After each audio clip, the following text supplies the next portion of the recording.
Assalamualaikum warahmatullahi wabarakatuh. Sahabat-sahabat, kali ini kita kembali lagi masuk pada pembahasan Futuhul Ghaib karya Syekh Abdul Qadir Jailani. Kita masuk pada pembahasan ketiga. Nah, kali ini kita akan membahas 3 pembahasan.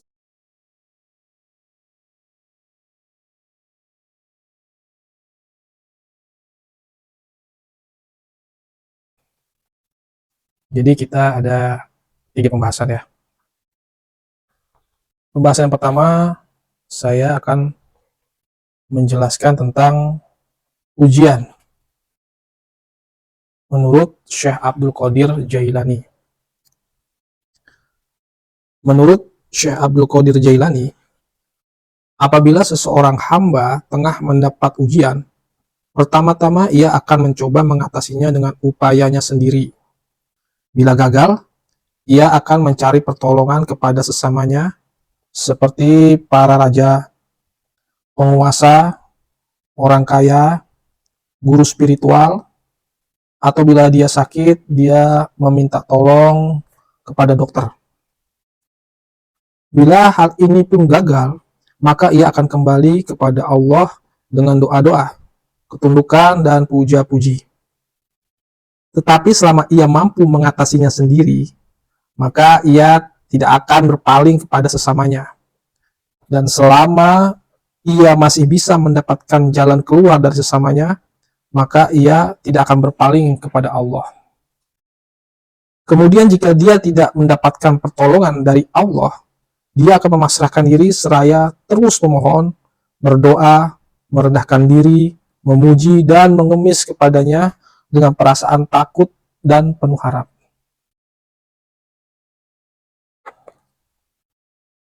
Namun, Allah yang Maha Mulia dan Maha Agung membiarkan ia letih dalam berdoa dan tidak mengabulkannya hingga si hamba itu merasa demikian kecewa karena tidak mendapatkan sedikit pun jalan keluar.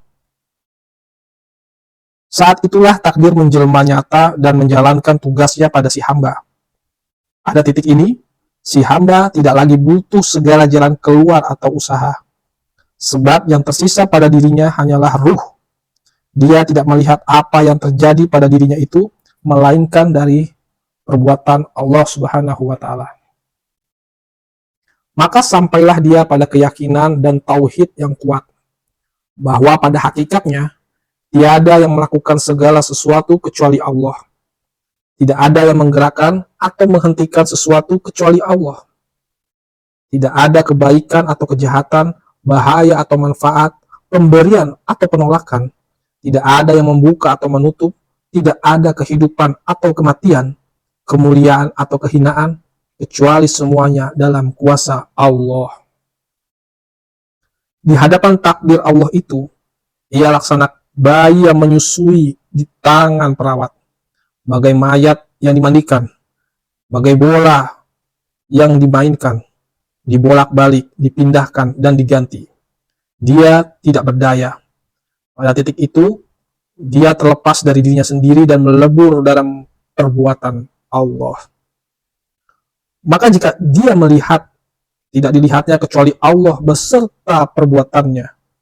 Jika dia mendengar, tidak didengar dan tidak dipahaminya kecuali Allah. Apa yang dia dengar adalah firman-Nya. Apa yang dia ketahui adalah ilmunya. Dengan karunia-Nya dia diberi nikmat, dan dengan kedekatan darinya dia diberi kebahagiaan.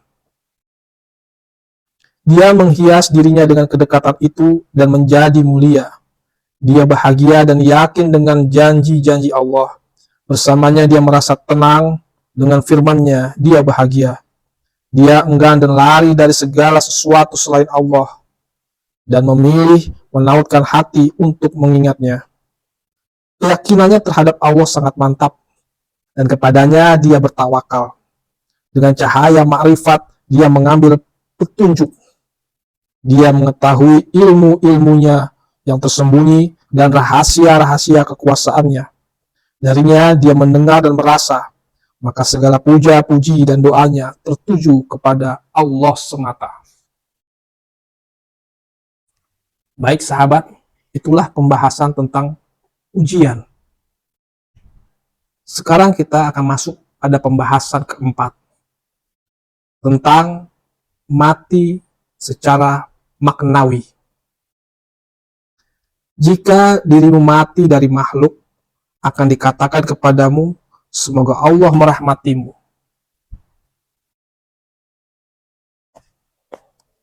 Dan mematikanmu dari hawa nafsu. Jika kau mati dari hawa nafsumu, akan dikatakan kepadamu, semoga Allah merahmatimu dan mematikanmu dari kehendak dan angan-anganmu. Jika kau mati dari kehendakmu, akan dikatakan kepadamu, semoga Allah merahmatimu dan memberimu kehidupan yang tiada pernah ada matinya. Kau akan diberi kekayaan yang tiada pernah habis, anugerah yang tiada pernah bisa ditolak, kenyamanan yang tiada pernah berubah sengsara, nikmat yang tiada pernah berubah celaka, ilmu yang tiada kebodohan setelahnya, rasa aman yang tiada pernah berubah, tidak akan pernah berubah ketakutan, kebahagiaan yang tiada pernah berubah sengsara, kemuliaan yang tiada pernah berubah hina, kedekatan yang tiada pernah berubah jauh. Kau diangkat dan tiada pernah direndahkan, diagungkan dan tiada pernah dihinakan, disucikan dan tiada pernah ternoda. Segala angan-anganmu akan menjadi kenyataan, perkataanmu dibenarkan, hingga kau menjadi layaknya belerang merah dan nyaris tak terlihat, mulia tiada tandingan. Berharga tiada duanya, satu dan satu-satunya, tunggal setunggal-tunggalnya. Kau akan menjadi gaibnya kegaiban, rahasianya rahasia. Maka saat itulah kau menjadi pewaris para nabi, sidikin, dan para rasul. Kaulah puncak kewalian, dan para wali abdal akan datang kepadamu. Segala kesulitan terpecahkan melaluimu. Hujan diturunkan karenamu, tanaman tumbuh berkatmu. Melaluimu sirnalah segala petaka dan ujian yang menimpa masyarakat. Golongan awam maupun khusus, penduduk perbatasan, para penguasa dan rakyatnya, para pemimpin dan masyarakatnya.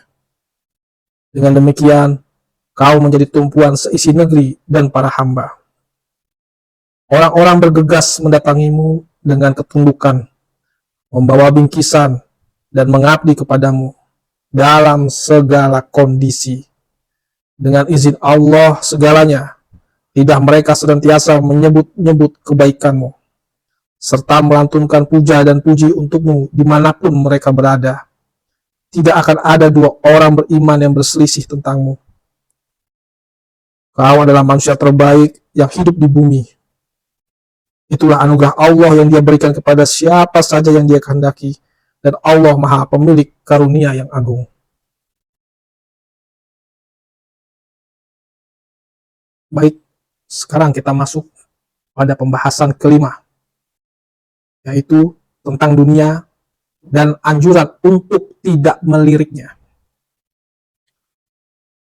Syekh Abdul Qadir Jailani berkata, bila kau lihat dunia ini di tangan para pemiliknya, orang kaya, penguasa, raja, dan lain sebagainya, dengan segenap perhiasan, kesesatan, kepalsuan, tipuan, racunnya yang mematikan, yang meskipun lahirnya tampak lembut, namun bagian dalamnya sungguh mematikan, menghancurkan dan membunuh siapa saja yang menyentuhnya, terkecoh olehnya, lalai terhadap zat yang menguasainya, dan terlena oleh janji-janji palsunya. Bila kau lihat semua ini, bersikaplah layaknya seseorang yang melihat orang sedang buang hajat. Kemaluannya terlihat, baunya menyengat. Maka dalam situasi semacam itu, kau akan memalingkan pandanganmu dari auratnya dan menutup hidungmu dari bau busuknya. Begitulah seharusnya kau bersikap terhadap dunia. Jika melihatnya, palingkan pandanganmu dari segala perhiasannya, dan tutuplah hidungmu dari aroma busuk syahwat dan kenikmatannya. Sementara itu, bagianmu dari dunia akan menghampirimu segera. dan kau pun akan bahagia. Allah Subhanahu wa Ta'ala telah berfirman pada surat Toha ayat 131. Dan janganlah kamu tunjukkan kedua matamu kepada apa yang telah kami berikan kepada golongan-golongan dari mereka sebagai bunga kehidupan dunia untuk kami cobai mereka dengannya. Dan karunia Tuhan kamu adalah lebih baik dan lebih kekal.